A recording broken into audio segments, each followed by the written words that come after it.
Just to be clear, when I made reference to the FCC just now, I meant the Federal Communications Commission, just that I don't speak inside baseball and go. We are speaking to learned journalists. We are talking to the Minister, the Honorable Minister of Public Administration and Communication, who's graced us with his presence this morning, Maxie Cuffie, and we're talking about the media. Media, let's stay with that. It is generally felt that I have not seen it or felt it, but is there a component that concessionaires, those who benefit from having a license, they have a responsibility to do X amount of time for public service? Is that part of what's enshrined? Is the public aware of this? And is there a body monitoring, in fact, that this is implemented, that this is carried through? Yes, they're supposed to deliver, I think it's 14 hours every fortnight in terms of government time. And the Government Information Services Division, or GSL and GSD, they're supposed to regulate that in terms of putting programs. Now, what has happened when, I remember when I was last in the government media in 2010, we had formal structures that really moved that forward. We had programs.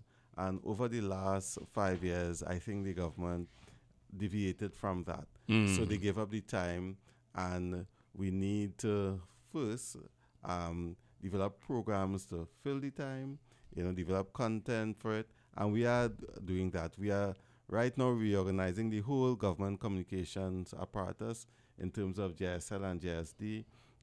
We've held a consultation. We're looking to see how we can best marry all the government communication resources, and then we are going to focus on using that government time in order to deliver a message. Of course, you get the feeling that this little gentleman is looking into my notes, because that's another area I'm going into. Drayton Commission to look at what we have existing right now. Made some recommendations as to the many media houses that's controlled by the government. Make clear, for instance, is what I think the recommendations ask.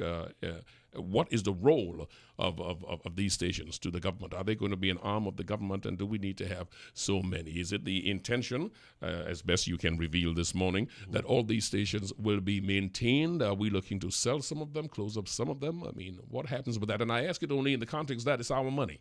No, we pay taxes. It's a fair question, given the economic challenges that we're facing, whether it makes sense for the government to be involved in media. And I think the private sector has done a very good job in terms of the media, the press, and the broadcast media.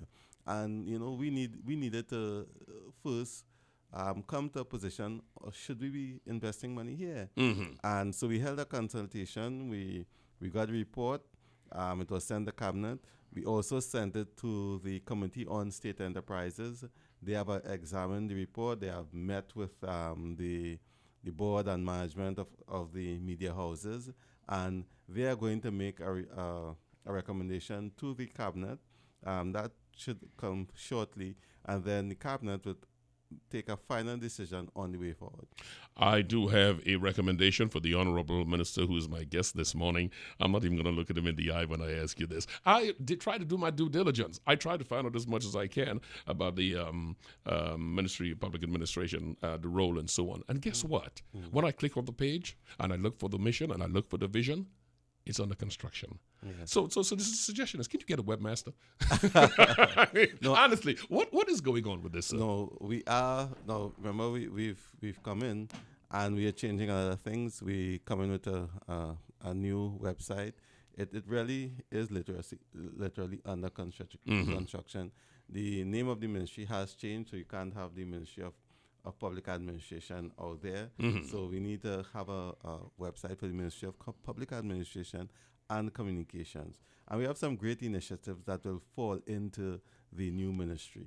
And I would give you a month. In about a month, we will have we'll be unveiling some new initiative, a new website, and new information. But before the month is over, you'll be hearing from me on what we're doing. You would appreciate that my intention is not to yank your chain, as they say, but it's merely to say, if in fact I'm going to have a ministry that's being merged. Yeah. In the interim of clicking, getting a message that says to me, reload the page, does not help me. Yeah. It is best if something is static, sign is put up there under construction, go to so-and-so in the interim or something. That's because particularly when I'm looking at the vision of the ministry. You went to the Ministry of Public Administration. Yes, I did. Yes. Which no longer exists. Right. Right. So it's the Right. Ministry of Public Administration and Communication. So there's something about him in a nice gentle turn. He hits you as a backhand. You realize that?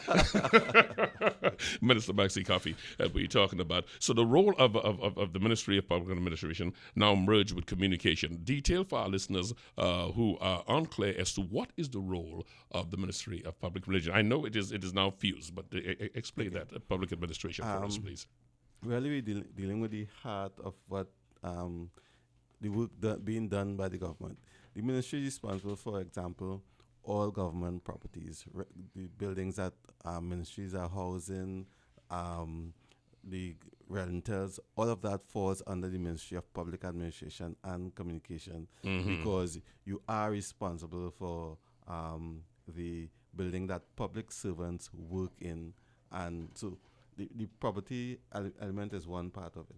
You're also responsible for the Public Management Consulting Division, which looks at how government ministries operate, the number of staff they have, the number of positions, the way these positions interrelate with one another, their processes, their procedures. That's another element. The ministry is also responsible for ICT. So ICT, I'm sorry. Yeah. Internet communications. Gotcha. Right? And you have every ministry, regardless of where it operates or how it operates, depends on the internet, those kind of communications. And what we do is we first find out what is the best formula in terms of hardware, software for a ministry, for the entire government. We're responsible for the government backbone, which has a storage center for all government communications. I got you. And that is shared up among all ministries and departments of state. Now, we also deal with, we are the line ministry for the service commissions, the Police Service Commission, the Teaching Service Commission, the Public Service Commission. So that is also a major responsibility. And then we look at the human resource needs of the public service, how best public servants work, where they work, how they work. We also responsible for the in a certain way for the Office of the Chief Personnel Officer.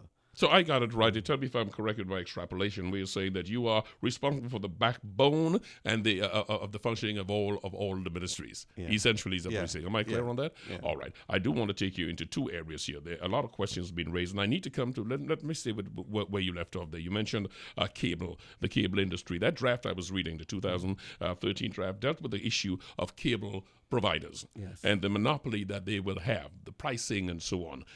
So is there a body from that draft, and I know it's only a draft, I ask of you, however, do we have existing now, or is there a plan as a consequence of that draft to set up a body that will watch for that sort of monopoly that we have going on with cable providers, and the question of how they can raise their rates arbitrarily or whatever? Well, they are governed by the Telecommunications Authority of Trinidad and Tobago.